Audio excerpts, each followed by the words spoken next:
Shalom, all praises to Yahweh B'Shem Yahweh Shai. Double honors to the apostles and the elders of Great Millstone. B'Shem HaKadosh, my name is Yakaba from Plaintables Camp. Yahweh Shai didn't appoint women to teach the congregation. All right, now I'll play a few seconds of what she has to say, but that's her channel. It's a relatively small channel. I'm just using her as an example on the exact presence of men being ordained to teach the congregation of Israel and to be prophets in general. All right, you just focus on the nouns. The nouns, they describe a person in the scriptures when it talks about teachers and prophets. So that's the key right there. It's not talking about women. It's talking about men holding offices to teach. I said it earlier, your life is that first level of witness. They may not want to come to your church for whatever reason, but the life that you lead in front of them will be convincing enough. And that's what I'm saying. All right? So we bring people to Christ, not necessarily to a church. All right? Let us get it, friends, in these days, because I'm telling you, the adversary, he's at work. All right, what she fails to understand is that the adversary, which is Satan, so-called white man, he is not in order in his own church biblically, and he taught our people plantation Christianity. All right, which even back then women weren't teaching, but I don't know what year it happened. You had women started to teach, which that's not biblical. All right, so I'm just using her as an example. She seems sincere. When women get to a certain age, they try to leave a piece of themselves for the world. And everybody wants to do that, but you want to leave your mark on the world, and show that you've benefited people, and she's doing the best she can. But the thing is, she's not following the scriptures. She's on a different she has a different spirit, and it's not biblical. All right, so start off with these two. The lesson is going to move fast, so this is a simple lesson. All right, it's not a bunch of layers. It's, well, I guess simple is relative, but I'll just do the lesson. 1 Timothy 2:11, let your women learn in silence with all subjection. But I suffer not a woman to teach, nor to usurp authority over a man, but to be in silence. For Adam was first formed, then Eve, and Adam was not deceived, but the woman being deceived was in the transgression. Meaning she was deceived by the serpent. All right. The woman deceived Adam. All right. Notwithstanding, she shall be saved in childbearing if they continue in faith and charity and holiness with sobriety. So the women are going to be delivered on the man's ticket. All right, on a man's ticket, if not her husband, by another man that has authority over her. Because women are not in any leadership position, all right, unless, save it's delegated to her by her husband or a male family member. All right, the Bible is a masculine book. All right, going on to the next precept. This is, no, that's the second, that's the next one. Third precept I have. Well, no, yeah, or third one, third or fifth. 1 Corinthians 14:35 says, let your 14:34, let your women keep silence in the churches, for it is not permitted unto them to speak. When you look up churches, it means to be called out to a public place.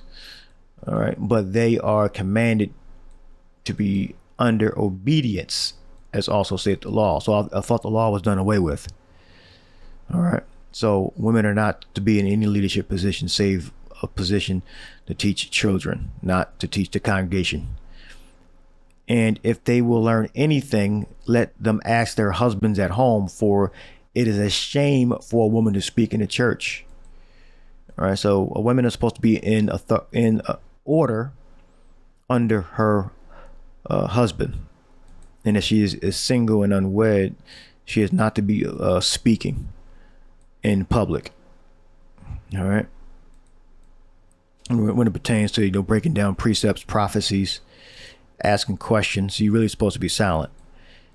All right. Now, if you want to comment board and have a legitimate question, you can ask a question, but you're really supposed to be mostly silent. All right. And you're supposed to have a husband. All right. The husband is like the precept just said. All right. And 37 verse, if any man think himself to be a prophet or spiritual, let him acknowledge that the things that I write unto you are the commandments of the Lord. All right. So we go to Ephesians here, which I'll give you a little sneak peek of. I'll go straight to the point. And he gave some apostles and some prophets and some evangelists and some pastors and some teachers for the perfecting of the saints, for the work of the ministry, for the edifying of the body of Mashiach. All right. So how are we going to learn? We're going to learn through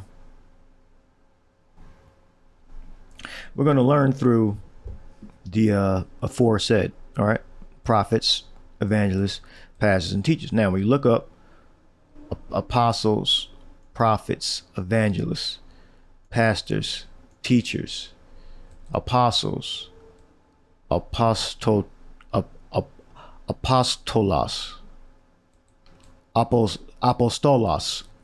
apostolos, and masculine now. So it's masculine. Masculine is pertaining to men. All right, noun describes a person, place, or thing. So you should see where I'm going with this. We got prophetess, masculine noun. So it's talking about men. That's the point. Okay. Oh, euangelistas. All right. Euangelistas. All right. Now, masculine now. It's a long word. All right. So you see where I'm going. We got poimen, masculine now. All right. So I was referring to men, Ephesians, and he gave some. All right. All these are men. All right. For the perfecting of the saints, for the perfecting of the Israelites. All right. Now we move over to the book of Revelation. All right. We cut this excerpt or this part of the video out for Vocab Malone, who is a fool. All right. And I heard a great voice out of heaven saying, behold, the tabernacle of the power is with men, and he will dwell with them, and they shall be his people, and the power himself shall be with them and their God. So with men, all right, is referring to men, the men of Israel. All right. It's not referring to all men on the earth, and it's not referring to women and men. It's referring to men. All right. So when you look this up, we got andropan. All right. And you got the root word andropos. All right. Andropos is singular. All right. And andropan means more than one, means plural. All right. So, so what's the difference? So Vocab Malone said, oh, andropos. Well, he can't even pronounce it right because he's a fool and he doesn't actually care, about the Greek language pertaining to the scriptures. You just you see it, you just read it, in ignorance, right? Andropos is a singular. We're talking about one man. And andropan is plural. All right. And the them is referring to the Israelites, and they shall be his people, referring to the Israelites. And we know about by contrast, because the heathen, the actual heathen, not the Israelite Gentiles, the actual heathen are going into slavery. Go to Revelation 2:25 on down and find that out. Isaiah 63. No Edomite going to be saved. All right. What Jeremiah 25:15 on down. All right. So you see the difference. All right. So a one letter difference, and it changes the plural or singular. All right. It then, this doesn't mean all men. All right. Again, this doesn't mean all men on the earth. It's referring to a particular set of men. Andropon, plural, not plural all on earth, plural in all the Israelites. All right. So you look up all men, you have andropi. Andropi. And the root word here is andropos, which is singular. This means all men. All right. Luke 6:26. Woe unto you when all men shall speak well of you, for so did their fathers to the false prophets. So you see the differences. So when, you know, a vocab Malone or another a useful fool tries to say, oh, what's the difference? Well, you got to look the word up. But, you know, I know because I have, you know, I looked the word up. All right. This means all men. Andropi.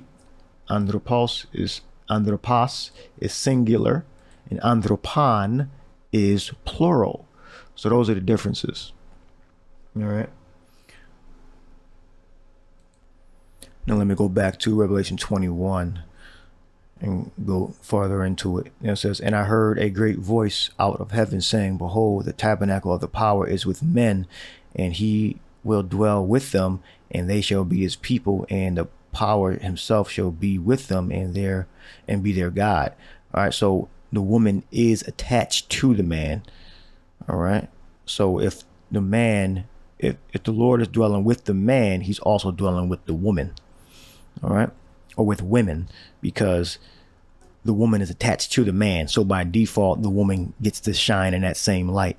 All right. But the husband or the seed planter's husbandman is the head.